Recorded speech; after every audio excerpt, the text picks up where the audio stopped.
Welcome to VCSR Learnings, where knowledge meets opportunity.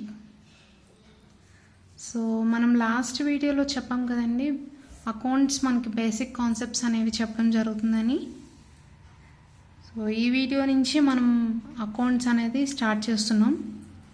మనకి ఎప్పుడైనా కానీ అకౌంట్స్ అనేది అకౌంటింగ్ ప్రాసెస్ ఫస్ట్ అంటే మనకి ఫస్ట్ అనేది అకౌంటింగ్ చేయాలంటే ఒక ట్రాన్సాక్షన్ అంటూ జరిగితే తర్వాత నుంచే మనం అకౌంటింగ్ ప్రాసెస్ స్టార్ట్ అవుతుంది.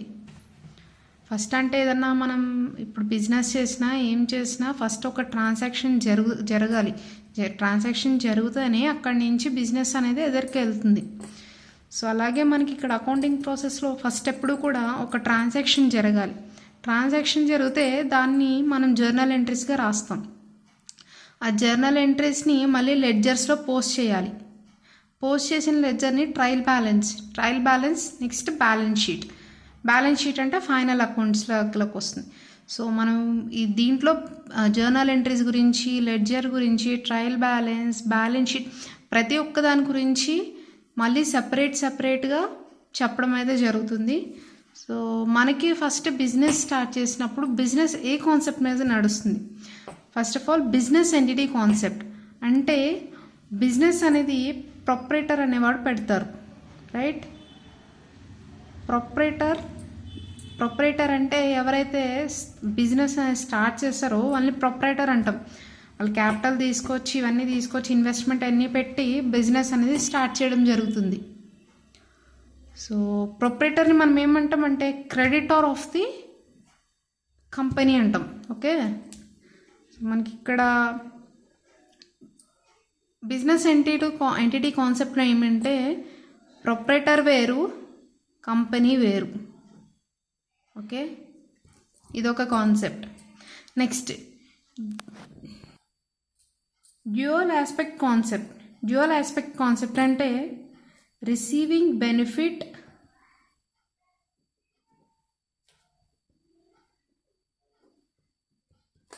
and giving benefit or transferring benefit, whatever it might be. So ఇక్కడ ఏమంటే డ్యూయల్ ఆస్పెక్ట్ కాన్సెప్ట్లో మనకి కంపెనీకి ఏదైనా కానీ ఇప్పుడు ఒక ట్రాన్సాక్షన్ చేసామంటే దాని నుంచి ఒక బిజినెస్ అంటే మనకు ఒక బెనిఫిట్ రావాలి. సో మనం అవతల వాళ్ళకు కూడా ఒక బెనిఫిట్ ఇవ్వడం జరుగుతుంది. ఇన్ కేస్ ఏమన్నా మనం పర్చేస్ చేసామనుకోండి, మన కంపెనీలోకి ప్రోడక్ట్ అనేది XYZ అనే ప్రోడక్ట్ పర్చేస్ చేస్తే XYZ అనేది మన కంపెనీకి బెనిఫిట్. మనం వాళ్ళకి క్యాష్ కానీ చెక్ కానీ ఇవ్వడం వల్ల వాళ్ళ ఆపోజిట్ ఎవరైతే పార్టీ ఉన్నారో వాళ్ళకి అది benefit. So receiving benefit and giving benefit. Next going concern concept. So ఎవరైనా కానీ బిజినెస్ అనేది ఎప్పుడు లాంగ్ రన్ మీద బిజినెస్ నడుస్తుంది అని చెప్పేసి అనుకుంటారు, కానీ లిక్విడేషన్ అవుతుంది అని చెప్పేసి ఎవరు అనుకోరు కదండి. లిక్విడేషన్ మీద అవుతుందని చెప్పేసి ఎవరు అనుకోరు. లిక్విడేషన్ అంటే ఏమంటే బిజినెస్ ఎత్తేయడం ఆర్ కంపెనీ ఎత్తేయడం. ఎవరు కూడా కంపెనీ ఎత్తేయడం కోసమని పెట్టారు కదా. ఎప్పుడు కూడా లాంగ్ రన్, ఎక్కువ కాలం బిజినెస్ నడాలి, బిజినెస్ నుంచి ప్రాఫిట్ రావాలి అని చెప్పేసి మనం ఎప్పుడు బిజినెస్ అనేది పెడతాం. సో ఇదేంటంటే లిక్విడేషన్ ప్రాసెస్లో చేయమన్నమాట. అంటే లిక్విడేషన్ బేసిస్ మీద మనకి అకౌంట్స్ అనేది చెయ్యం. Money measurement concept. ఇప్పుడు మనం ఏదైనా కానీ ప్రోడక్ట్ పర్చేస్ చేసాము అనుకోండి, సో దానికి ఎంతో కొంత మనీ మనం బ్యాంక్ ద్వారా ఆర్ హ్యాండ్ ద్వారా ఎలాగోలా మనం మనీ ఇస్తాం. అంతేగాని ఏదైనా ట్రాన్సాక్షన్ రికార్డ్ చేయాలంటే మనకి మనీ మెజర్మెంట్తోనే ట్రాన్సాక్షన్ చేస్తాం. మనీ మెజర్మెంట్ లేకుండా ట్రాన్సాక్షన్ అనేది రాయం కదండి. So this means transaction can be measured in terms of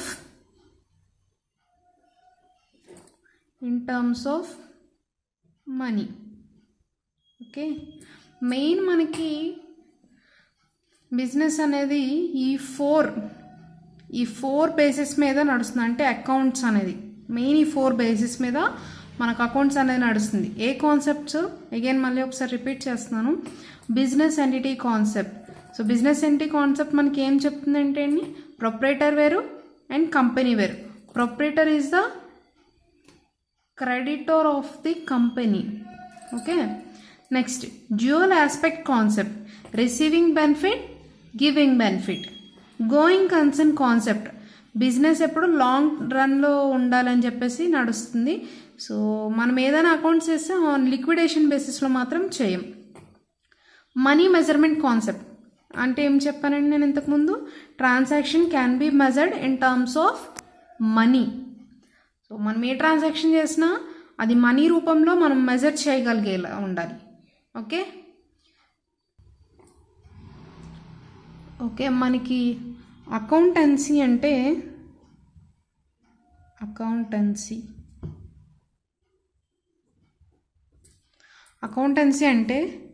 recording of transactions, classifying,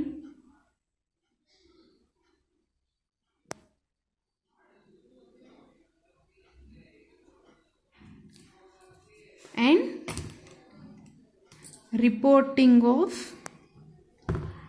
reporting of financial transactions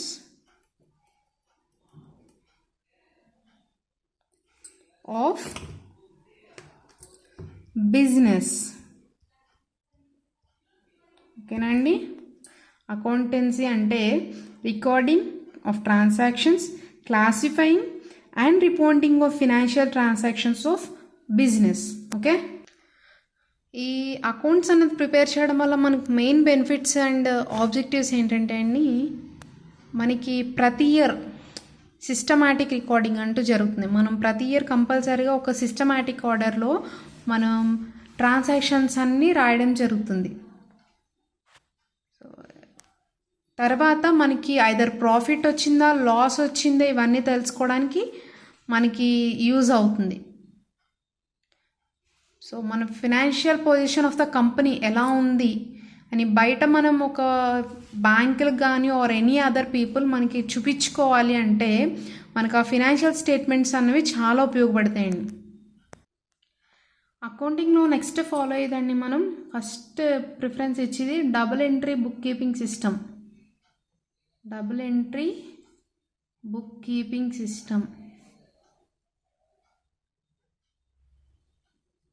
okay, ఇది ఆల్మోస్ట్ ఒక 500 years ఓల్డ్ నుంచి మెథడ్ అండి ఇది, మనం డబుల్ ఎంట్రీ బుక్ కీపింగ్ అనేది. సో దీనివల్ల మనకి బెనిఫిట్ ఏంటంటే యాక్యురసీ, ట్రయల్ బ్యాలెన్స్ ద్వారా మనకి యాక్యురసీ అనేది తెలుస్తుంది.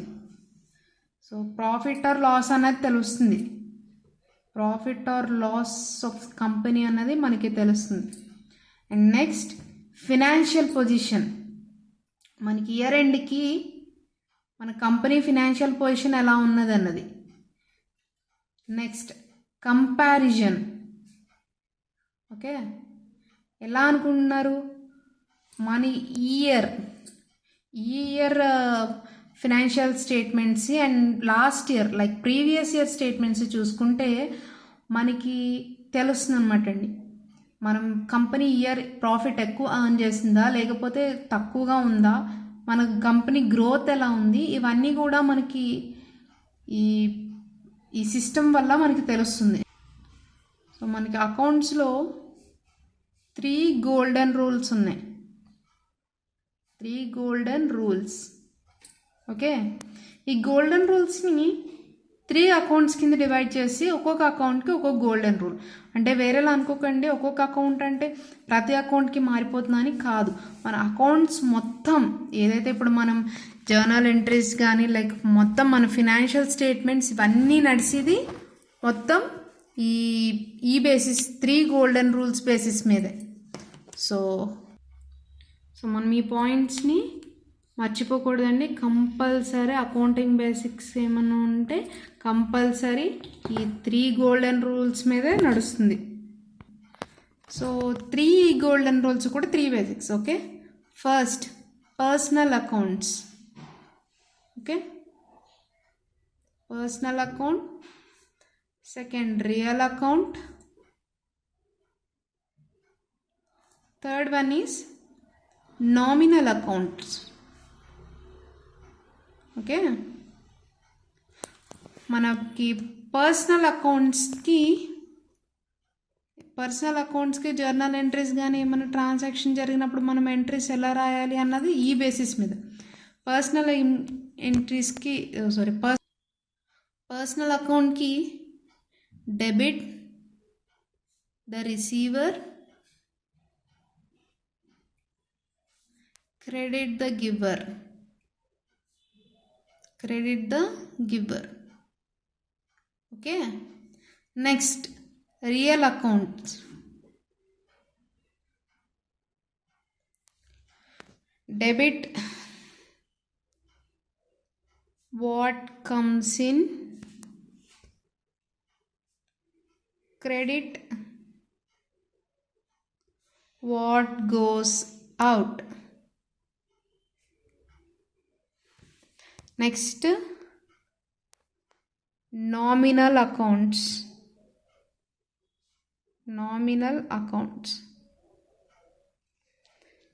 Debit all expenses and losses,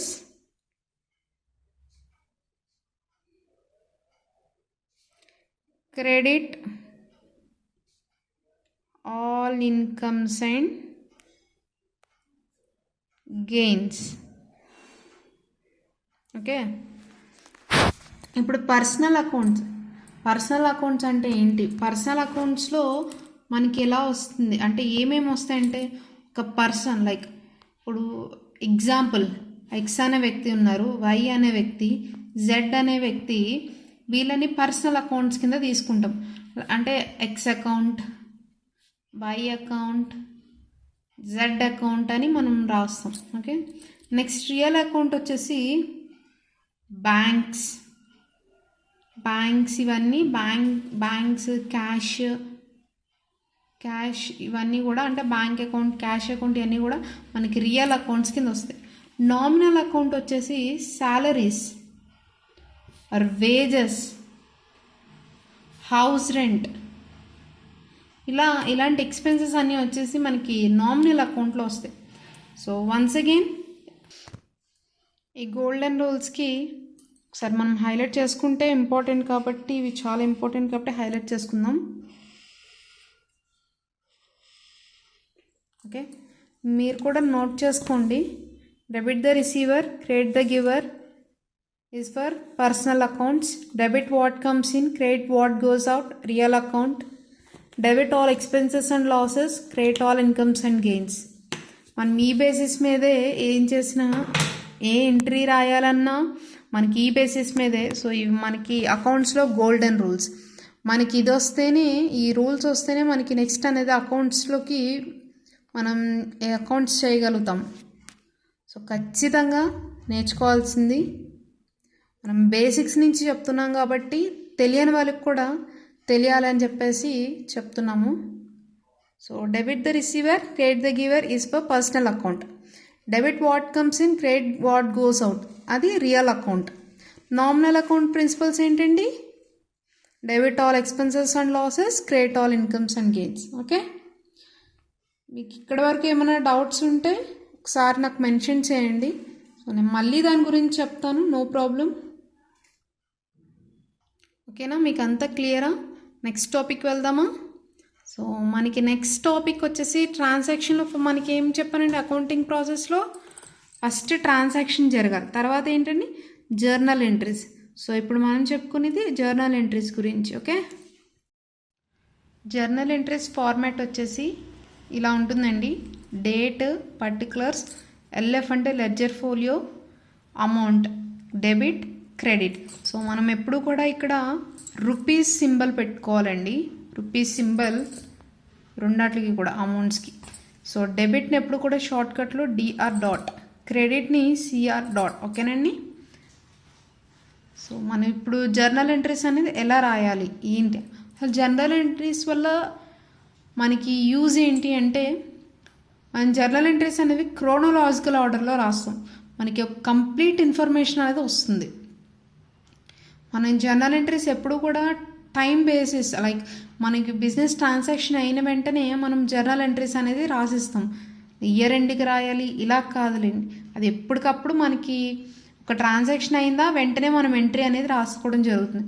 దీనివల్ల మనకి ఫర్దర్లో ప్రాబ్లం అంటూ రాకుండా ప్రతిదీ ట్రాన్సాక్షన్ అన్నది మనకు ఉండడం వల్ల బిజినెస్లో ఎటువంటి ఇబ్బంది లేకుండా ఉంటుంది. సో మనకి ఫార్మాట్ ఏంటి ఆల్రెడీ మీకు ఇప్పుడు చెప్పాను కాబట్టి నెక్స్ట్ ఎంట్రీస్ ఎలా రాయాలి అన్నది కూడా ఇప్పుడు చెప్తాను. ఓకే, ఇక్కడ ఒక క్వశ్చన్ ఉంది. P started business with capital amount 1 lakh. Okay, so salaries అనేవి ఒక 10,000 పేమెంట్ చేశారు. Purchased goods on credit from Y, క్రెడిట్లో ఒక 5,000 గూడ్స్ అనేవి కొనడం జరిగింది. ఎవరి దగ్గర నుంచి? వై దగ్గర నుంచి. Rent received from so and so. So and so అంటే వేరే పేరు కాదులేండి. సో అండ్ సో అంటే మనం అక్కడ ఏదైనా మనకు నచ్చిన నేమ్ని ఇమాజిన్ చేసుకోవడం అంతే. సో రెంట్ రిసీవ్డ్ అంటే మన house rent or any other rent. ఇప్పుడు మనం బిజినెస్ ఏదైనా పెట్టినప్పుడు ఏదైనా అందులో ఒక పార్ట్ ఏదైనా మనం రెంట్కి ఇస్తే వచ్చిందని, సో అది ఒక 6,000. Okay, sales made to S, మనం సేల్స్ అమ్మాము ఎస్కి ఒక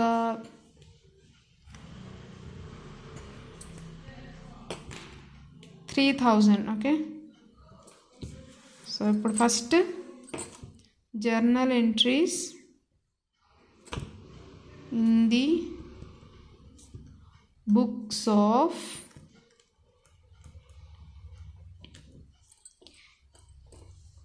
P. Okay, date, particulars,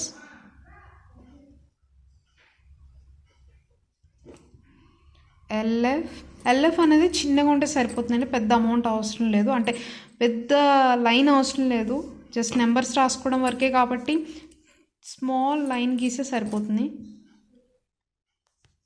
amount బ్రాకెట్లో, ఓకే, డెబిట్, అగైన్ అమౌంట్ బ్రాకెట్లో, క్రెడిట్, ఓకే, ఇన్ రూపీస్. మనం ఇన్ రూపీస్లో రాస్తున్నామా లేకపోతే ఇన్ థౌజండ్స్లో రాస్తున్నామా? ఇప్పుడు ఎక్కువ అమౌంట్లు ఉన్నాయనుకోండి, ఇప్పుడు 5 lakhs ఇలా ఉన్నాయనుకోండి, మనం పక్కన ఇన్ ల్యాక్స్ అని, క్రోర్స్ ఉంటే ఇన్ క్రోర్స్ అని రాయొచ్చు, మొత్తం మెన్షన్ చేసుకోవచ్చు అనుకుంటే ఇంక రాయనవసరం లేదు. సో ఇక్కడ మన డేట్ అనేది ఏది మెన్షన్ చేయలేదు కాబట్టి, సో డేట్ అనేది మేము మెన్షన్ చేయట్లేదు ఇక్కడ. P started business with capital ₹1 lakh. Okay, P అనేవాడు బిజినెస్ స్టార్ట్ చేశాడు, అందులో క్యాపిటల్ అనేది 1 lakh తీసుకొచ్చాడు. సో దీనికి ఎంట్రీ ఏమొస్తుంది? Cash account debtor to capital account, journal entry. Here cash అనేది మనకి రియల్ అకౌంట్, క్యాపిటల్ అనేది personal account. Real account principle ఏంటి? Debit what comes in, credit what goes out. Okay, so మనకి బిజినెస్లోకి cash వచ్చింది, right? So క్యాష్ని ఏం చేసాము? డెబిట్ చేసాము. ఓకేనా? Next wages and salaries paid ఎంత? 10,000 rupees. So wages and salaries account debtor to cash account. ఇక్కడ వేజెస్ అండ్ శాలరీస్ ఏంటి? Nominal account. క్యాష్ ఏంటి? Real account. Nominal account principle ఏంటి? Debit all expenses and losses, credit all incomes and gains. మనకి ఇక్కడ nominal account principle ప్రకారం wages and salaries అన్నది కంపెనీకి ఎక్స్పెన్సెసే కదా. So wages and salaries account ఏం చేసాము? డెబిట్ చేసాము టు క్యాష్ అకౌంట్. క్యాష్ ఏంటి? Real account. Okay, real account principle ఏంటి? Debit what comes in, credit what goes out. So ఇక్కడ క్యాష్ అనేది బయటకు వెళ్ళిపోతుంది కదా, సో క్యాష్ ఏం చేసాము, క్రెడిట్ చేసాం. సో ప్రతిదానికి జర్నల్ ఎంట్రీ రాసిన దానికి మనం ముందే చెప్పుకున్నాం కదా, నరేషన్ అన్నది రాయాలి. Okay, being wages and salaries paid. ఓకేనా. నెక్స్ట్ థర్డ్ పాయింట్ ఏంటి, purchased goods on credit from Y. ఓకేనా. సో గూడ్స్ పర్చేస్ చేసాము ఎవరి దగ్గర నుంచి, వై దగ్గర నుంచి. సో అప్పుడు ఎంట్రీ ఏమొస్తుందండి, purchases account data to Y account. Purchase debit ఎందుకు అయింది, సో ఇక్కడ వై అన్నది పర్సనల్ అకౌంట్. ఓకేనా. వైని ఎందుకు క్రెడిట్ చేసాం మనం, పర్సనల్ అకౌంట్ ప్రిన్సిపల్స్ ఏంటండి, debit the receiver, credit the giver. మనం ఎవరి దగ్గర నుంచి పర్చేస్ చేసాం, వై దగ్గర నుంచి. So Y is the giver కదా, సో వై ఏమవుతుంది, టు వై అకౌంట్ క్రెడిట్ చేసాం కదండి. Purchase account data to Y account. Narration ఏమని రాస్తాం, being goods purchased on credit. Next rent received. So rent received అనమాట అండి మనకి. రెంట్ని ఎలా రాస్తాం, cash account data to rent account. ఎందుకు, క్యాష్ అనేది ఏంటి, real account. Okay, rent nominal account. ఓకేనా. సో నామినల్ అకౌంట్ ప్రిన్సిపల్ ఏంటి, debit all expenses and losses, credit all incomes and gains. ఇక్కడ రెంట్ అన్నది ఏంటి, మనకి ఇన్కమే కదా, సో క్రెడిట్ చేస్తాం. ఓకేనా.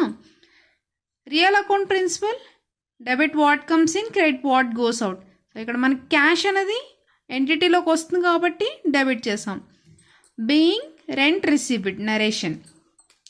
Next sales made to S. ఒకవేళ మనం ఎస్ అన్న వ్యక్తి ఆల్రెడీ మనం సేల్ చేసాము, క్యాష్ ఇచ్చేసారు మనకి. ఓకే, మనకి క్రెడిట్ అని మెన్షన్ చేయలేదు కాబట్టి క్యాష్ ఇచ్చారనే అనుకుందాం. Okay, so cash account data to sales account. ఓకేనా. Being sales made to S for cash.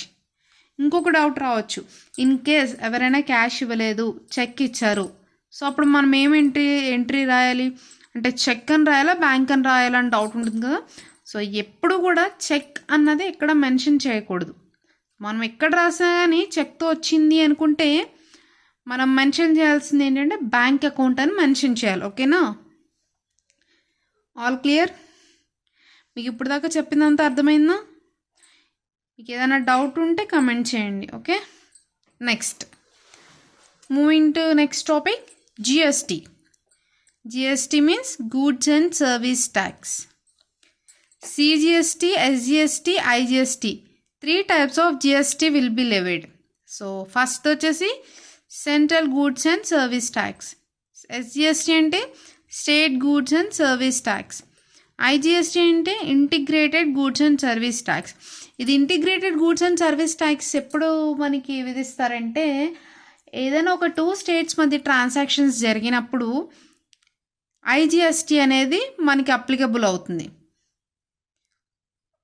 So in case మనకి ఏదైనా ఒక స్టేట్ లోపలే ట్రాన్సాక్షన్స్ జరిగినాయి అనుకోండి, అప్పుడు మనకి సిజిఎస్టీ, ఎస్జిఎస్టీ పర్సంటేజ్ రూపంలో, ఫర్ సపోజ్ ఏదైనా ఒక ప్రోడక్ట్ మీద 18% జిఎస్టీ ఉందనుకోండి, టోటల్ 9% సిజిఎస్టీ, 9% ఎస్జిఎస్టీ ఉంటుంది. ఇన్ కేస్ ఐజిఎస్టీ అయితే టోటల్ 18% వేసేసి ఆయా స్టేట్స్కి 9% కింద గవర్నమెంట్ డివైడ్ చేస్తుంది. సో ఇప్పుడు ఐజిఎస్టీ అన్నది ఇంటర్ స్టేట్ ట్రాన్సాక్షన్స్ చేసినప్పుడు ఐజిఎస్టీ అనేది వాడతారు. ఓకేనా.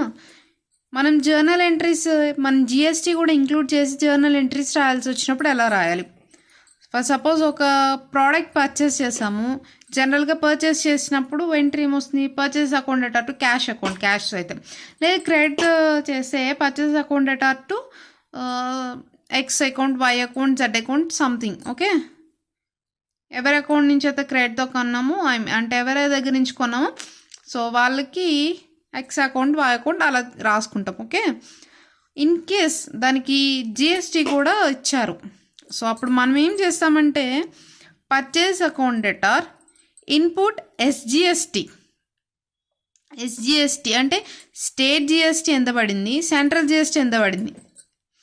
సో అది రాసి ఇన్పుట్ ఎస్జిఎస్టీ సిజిఎస్టీ రెండు రాసి నెక్స్ట్ వాటిని డెబిట్ చేయాలండి. ఇన్పుట్ని డెబిట్ చేయాలి. ఇన్పుట్ ఎస్జిఎస్టీ ఇన్పుట్ సిజిఎస్టీని డెబిట్ చేయాలండి. టు క్యాష్ అకౌంట్ ఎంత 11,000. 10,000 ప్లస్ 5,000 ప్లస్ 5,000 టోటల్ 11,000 ఇక్కడ రాసుకోవాలి. మనకి ఎప్పుడు కూడా డెబిట్ వాల్యూ క్రెడిట్ వాల్యూ అన్నది ఈక్వల్ అవ్వాలి. సో నెక్స్ట్ వచ్చేసి నరేషన్ ఏమని రాస్తాము, being goods purchased from the owner with GST. So ఎంతైతే జిఎస్టీ పర్సెంటేజ్ ఉందో అంత జిఎస్టీ పర్సెంటేజ్ అనేది రాస్తాం. Next cash account debtor to sales అంటే ఇప్పుడు మనం సేల్స్ చేసిన దానికి ఎలా రాస్తాం entry, cash account debtor to sales చేసినప్పుడు అవుట్పుట్ జిఎస్టీ అంటే మనం జిఎస్టీ కడుతున్నాం కదా, మనకి జిఎస్టీ అనేది రావట్లా, మనం కడుతున్నాం జిఎస్టీ, అవుట్పుట్ జిఎస్టీ కడుతున్నాం. మనం సేల్ చేసినందుకు జిఎస్టీ కడతారు, పర్చేస్ చేసినప్పుడు జిఎస్టీ పడుతుంది మనకి. సో మనకి జిఎస్టీ టాపిక్ కావాలనుకుంటే, ఎవరైనా జిఎస్టీ గురించి తెలుసుకోవాలి ఇంకా ఎక్కువ అనుకుంటే కమెంట్ చేయండి. సో జిఎస్టీ గురించి ఎంటైర్ జిఎస్టీ టాపిక్ మీద ఒక వీడియో చేద్దాం. Okay, so here journal entry ఏమని రాసుకుంటాం అప్పుడు సేల్స్ అప్పుడు cash account debtor to sales account to output CGST to output SGST. ఇక్కడ ఏంటి ఓన్లీ మనకి ఇప్పుడు సిజిఎస్టీ ఎస్జిఎస్టీ మీద జరిగింది. ఐజిఎస్టీ ఎప్పుడు వేస్తారు మనకి, రెండు స్టేట్స్ మధ్య ట్రాన్సాక్షన్ జరిగింది అంటే ఐజిఎస్టీ ఉంటుంది. ఓకే, ఒకటే స్టేట్లో ప్రొడక్షన్ జరిగి అదే స్టేట్లో సేల్స్ అవుతే మనకి ఐజిఎస్టీ అనేది ఉండదు. ఓకే, సో ఇప్పుడు ఐజిఎస్టీ గురించి. సో ఇందాక మనం ఏం చేసాం, పర్చేస్ చేసినప్పుడు మనకి సిజిఎస్టీ ఎస్జిఎస్టీ వచ్చింది ఇక్కడ డైరెక్ట్ ఓన్లీ మనకి ఐజిఎస్టీ వచ్చింది. అంటే ఈ ట్రాన్సాక్షన్ ఏంటి, రెండు స్టేట్స్ మధ్య జరిగింది. సో అప్పుడు ఏం రాసాం, purchase account debtor input IGST account debtor to cash account. ఓకేనా, సేమ్ సేల్స్ కూడా అంతే, సేల్స్ కూడా cash account to sales to output IGST. ఓకేనా, ఇక్కడితో మనకి జర్నల్ ఎంట్రీస్ చెప్పాను కదా ఇప్పుడు వరకుని. సో మీకు ఏమన్నా కావాలి అనుకుంటే ఇంకొన్ని ఎగ్జాంపుల్స్తో చెప్పమంటే. ఓకేనా, మీకు ఇంకా ఏమన్నా ఎగ్జాంపుల్స్తో ఇంకొన్ని జర్నల్ ఎంట్రీస్ చెప్పమన్నా నేను చెప్తాను. మీకు ఏ డౌట్ ఉన్నా కానీ కింద కమెంట్ చేయండి. ప్రతి ఒక్కటి కూడా ప్రతి కమెంట్ని నేను చూస్తాను. సో ప్రతి డౌట్ని మ్యాక్సిమం క్లారిఫై చేస్తాను. ఎటువంటి డౌట్స్ ఉన్నా ఏదైనా మీకు ఏదైనా టాపిక్ కావాల్సిన అడగండి. ఎందుకంటే ఇంటర్ వాళ్ళకి ఎగ్జామ్స్ అనేవి దగ్గరలో ఉన్నవి. ఇవన్నీ కాదు, వాళ్ళకు ఒకవేళ బేసిక్స్ కాకుండా నెక్స్ట్ లెవెల్లో ఏమన్నా డౌట్స్ ఉన్నా కానీ అడగండి, పర్వాలేదు. మీకోసం ఒక వీడియో అంటూ చేస్తాను. ఓకే, మీ డౌట్స్ అన్నీ క్లారిఫై చేస్తాను. ఇంటర్ వాళ్ళు ఏమన్నా ప్రీవియస్ క్వశ్చన్ పేపర్స్ ఏమన్నా ఎక్స్ప్లెయిన్ చేయమని అడిగితే అవి కూడా ఎక్స్ప్లెయిన్ చేయడం జరుగుతుంది. Hope you like the video. ఇప్పుడు దాకా చెప్పిందంతా మీకు అర్థమైంది అనుకుంటున్నాను. ఏమైనా కానీ అర్థం కాకపోయి ఉంటే ఒకసారి కమెంట్ చేయండి.